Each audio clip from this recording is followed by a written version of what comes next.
This here is my Luba 2, which I just got about a week ago. The thing is freaking amazing. It's a beast. We'll talk more about that in another video, but I put it up on the lawn in its charging station, and basically grass started growing up through it. I wasn't really happy. I got a lot of sun in the backyard. I need to protect it from the elements. So I saw another video about this rock, and I looked into it. No instructions really how to make it. So check this out. I'm gonna walk you through making it super simple and protecting your robot.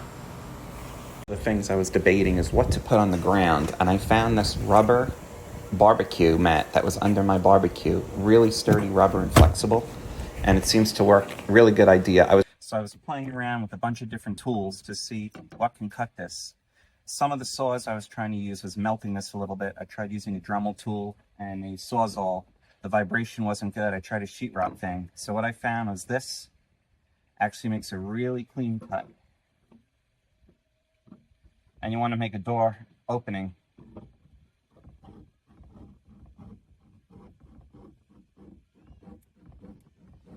So you're going to measure and make sure you have the right size. And then you're going to go straight down all the way around and up the other side so you have your opening. I'm going to keep cutting this, and I will follow up when I'm done. So actually what I found was this cuts like butter. But as you start getting down the metal in the top, I took over with the sheetrock blade, and it actually works really well. Just got to remember to try and keep a straight line.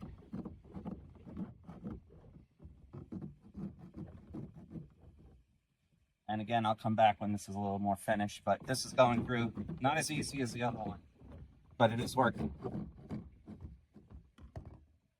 I think when I'm done and this main piece is off, I'm going to clean it up a little bit with this one. We'll see how it works out. I'll keep you guys in the loop. Going to start the other side now.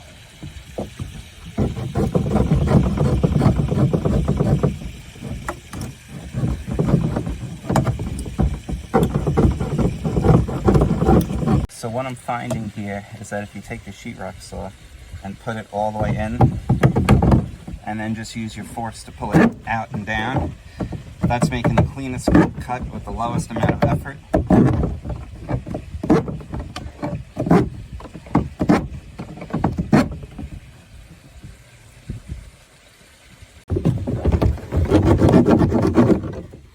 All right, we got this off, and now we'll just have to measure and make sure the robot fits in here.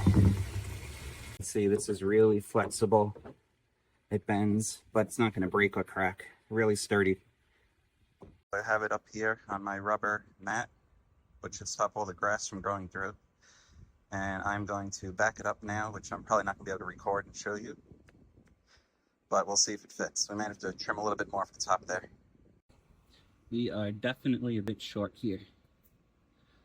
We're definitely a bit short here, so I'm going to have to cut a little bit more off and play around with this. So here's the deal. We finally have enough room on the top.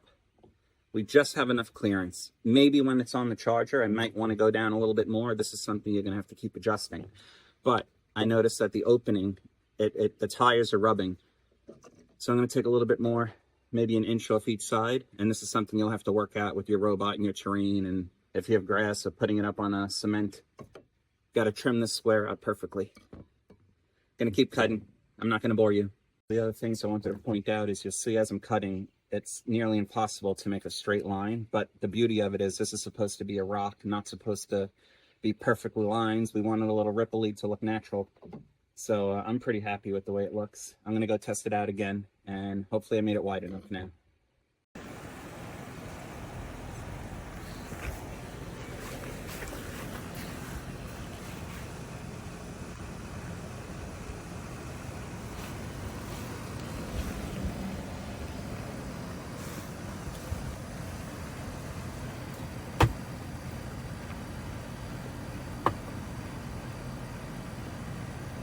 Start charging.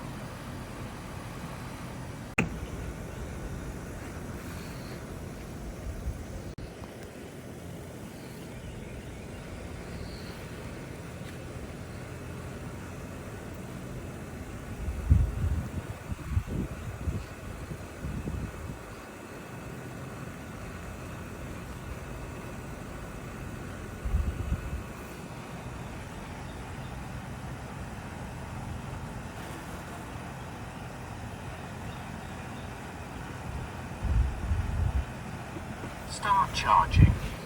I've got the screws that came with the robot. Goes right through the mat. Screw all these in and secure the base.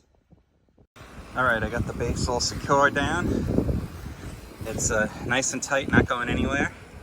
I got the mat here. It's a thick rubber mat again. There's no grass or anything going to go through this. I might have to take it up once in a while and just hedge around there with the weed whacker. But originally my thought was to dig down in the dirt a little bit, and I have some leftover travertine tile and make a nice flat, but I'm a little bit lazy and the rubber mat looked good, so that's what we're going to stick with. Before I secure this rock in, I'm going to back it in and out a few times again to make sure it's not going to hit anything. Then I'll drill the holes in and I'll secure the rock, and I'm pretty much done. And all for under 200 bucks. So this is all finished here. It looks amazing. Probably put some plants around there, some flowers, spruce it up a little bit. But it kind of fits in with the color of the decking.